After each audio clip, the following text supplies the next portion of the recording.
14h-16h, Brigitte Lahaie, Sud Radio.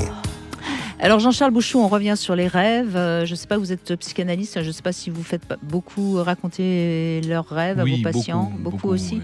D'accord, donc vous allez pouvoir être d'un bon secours. Nous allons pouvoir avancer tous les deux avec Marine. Alors, je le disais il y a 15 jours, 3 semaines, il y a des grandes images dans les rêves.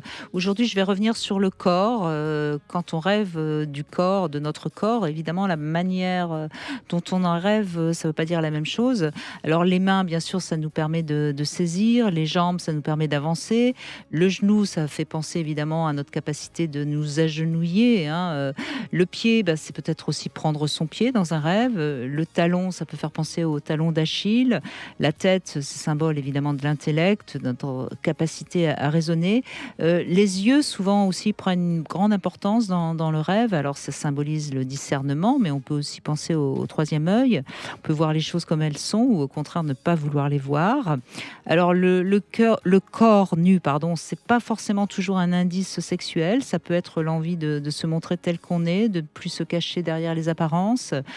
Les dents et les cheveux, ça indique notre énergie, mais ça peut aussi être notre envie de mordre la vie.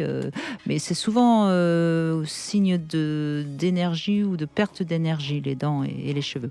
Voilà, je pourrais continuer longtemps sur tous les aspects du corps, mais c'était juste pour vous montrer à quel point, encore une fois, il faut interpréter. Il y a bien sûr le symbole, mais c'est ce que ça dit de nous qui est important, évidemment. Bonjour Marine. Bonjour Brigitte, bonjour Jean-Charles. Bonjour Marine. Eh bien, je vous en prie, racontez-nous votre rêve et puis on va essayer de voir ce que ça peut signifier pour vous. Moi, je qualifierais peut-être de cauchemar plutôt que rêve. En fait, c'est un cauchemar que je fais de manière récurrente. Des fois, ça peut être une fois par semaine ou plusieurs fois par mois, du moins. Et en fait, c'est un contexte où tout va bien et d'un coup, soudainement, mon conjoint me quitte sans que j'ai d'indices ou que je comprenne la raison de cette rupture. Et je me retrouve dans une situation d'impuissance où je subis. Et en fait, c'est vraiment un cauchemar assez intense et profond, puisqu'à chaque fois, quand je me réveille, je suis vraiment dans un état comme si c'était presque vrai, et des fois j'ai un peu du mal à revenir à moi, à faire la part des choses, à me dire est-ce que c'était un cauchemar ou la réalité, et c'est vrai que c'est assez désagréable comme sensation quand ça se répète souvent. Oui, vous rêvez souvent donc votre compagnon. Alors vous rêvez qu'il est parti ou vous rêvez qu'il est en train de vous quitter ? Qu'il est en train de me quitter. D'accord. Et ça se passe comment ? C'est violent, c'est gentil ? Alors, par rapport à mon compagnon... Dans votre rêve. Dans mon rêve, oui. C'est assez doux dans le sens où il n'y a pas de cris, où ça reste des paroles, mais c'est vraiment une discussion où il m'impose ce choix, où c'est pas une discussion en disant ça va pas, on peut essayer d'arranger les choses. Il vous annonce tout simplement qu'il va s'en aller. Il me l'annonce et moi je suis sans voix, ou du moins j'essaye de comprendre, de poser des questions, mais il me donne aucune réponse en fait. D'accord. Et c'est dans un lieu particulier ? C'est chez vous ? C'est dans un autre lieu ? Souvent, oui, c'est dans un lieu familier, chez nous, dans notre contexte qu'on connaît un petit peu de tous les jours. Mmh. Ouais, il y a certainement là-dessous, Marine, une angoisse d'abandon. Est-ce que l'angoisse d'abandon, c'est quelque chose qui vous parle ? Oui. Voilà. Oui, c'est clair. Parce que la fonction du rêve, c'est de dégager de l'angoisse. Donc, l'angoisse, si vous voulez, elle existe déjà avant le rêve. Le rêve, il vient de dire quelque chose qui existe déjà. C'est là où je vais travailler, moi. C'est sur votre angoisse d'abandon. D'accord, oui, je vois. Et essayer de comprendre d'où elle vient. Alors déjà, je crois que ce qui est important, Marine, c'est pas parce que vous rêvez ça que ça va arriver. Oui. Ça parle de vous, ça parle pas du tout de lui. Oui. Mais à force de ne pas travailler votre angoisse d'abandon, vous risquez de provoquer ce que vous craignez. Oui. Donc votre rêve montre bien à quel point il est plus qu'urgent de travailler sur votre angoisse d'abandon. Parce qu'il est assez simple à décoder, votre rêve. Oui, il semble. Il me semble, oui. Donc, oui, je comprends. Oui. Ouais. Après, ce qui sera intéressant, c'est d'aller comprendre d'où elle vient, cette angoisse d'abandon. C'est très intéressant, l'angoisse d'abandon, vous savez, Brigitte. Le petit enfant, s'il était abandonné, il serait en danger de mort. Donc l'angoisse d'abandon, elle rime avec angoisse de mourir. C'est la peur de la mort qui est là derrière. Par contre, nous adultes, je me suis permis de le dire en début d'émission, tout abandon est forcément une bonne nouvelle. Donc, on reste accroché, si vous voulez, à une angoisse de petit enfant. Et c'est là où moi, en tant que psychanalyste, j'irai travailler. Parce qu'aujourd'hui, encore une fois, si votre mari vous quitte, c'est qu'il y a quelque chose qui ne va pas, quoi. Un jour, on s'apercevra que c'était le moment que ça se passe. Et puis, vraisemblablement, en plus, Marine, dans votre histoire, elle ne vous quittera pas.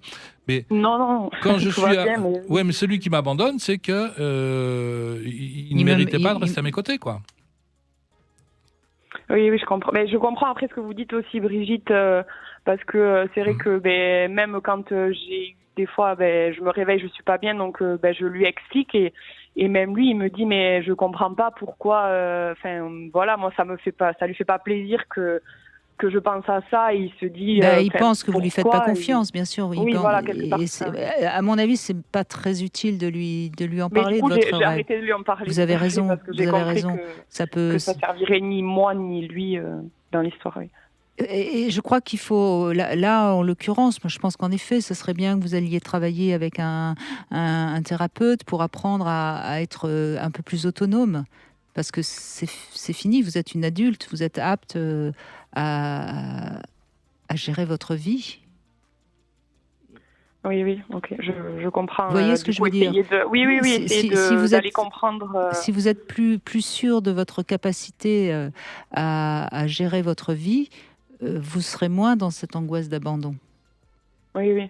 Mais je comprends ce que vous voulez dire. En fait, j'essaye déjà d'y travailler dessus et j'avais l'impression justement d'avancer et en fait à chaque fois j'ai l'impression qu'il y a ce cauchemar qui me rattrape en me disant mais en fait tu n'as pas avancé, alors que moi dans mon ressenti j'ai l'impression d'avoir essayé justement de prendre ce recul, de me dire voilà, on est ensemble, il y a notre relation, mais il y a aussi moi, ma personne, et d'ailleurs même si demain ça venait à se terminer, moi je continuerai d'exister, et j'essaye de bien séparer les choses, mais à chaque fois j'ai ce cauchemar qui me ramène à cette réalité, donc peut-être qu'il y a encore des choses à aller chercher, en effet, comme vous dites, en allant voir quelqu'un.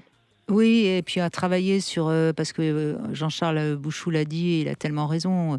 Derrière ça, il y a évidemment l'angoisse de la mort. Et ça, c'est quelque chose qu'on ne peut travailler que soi avec soi.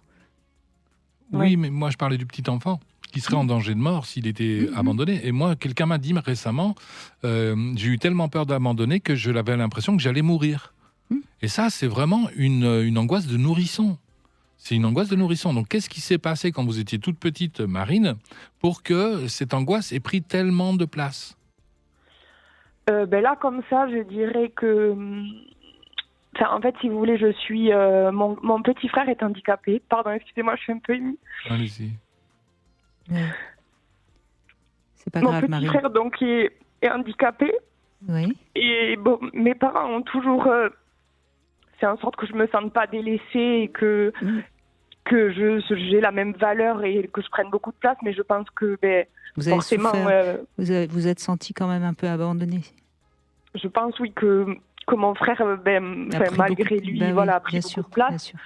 Et moi j'ai rapidement compris qu'il fallait que je me fasse petite pour pas faire plus de vagues et plus de soucis que ça. Et peut-être que c'est dû à tout ça, je pense.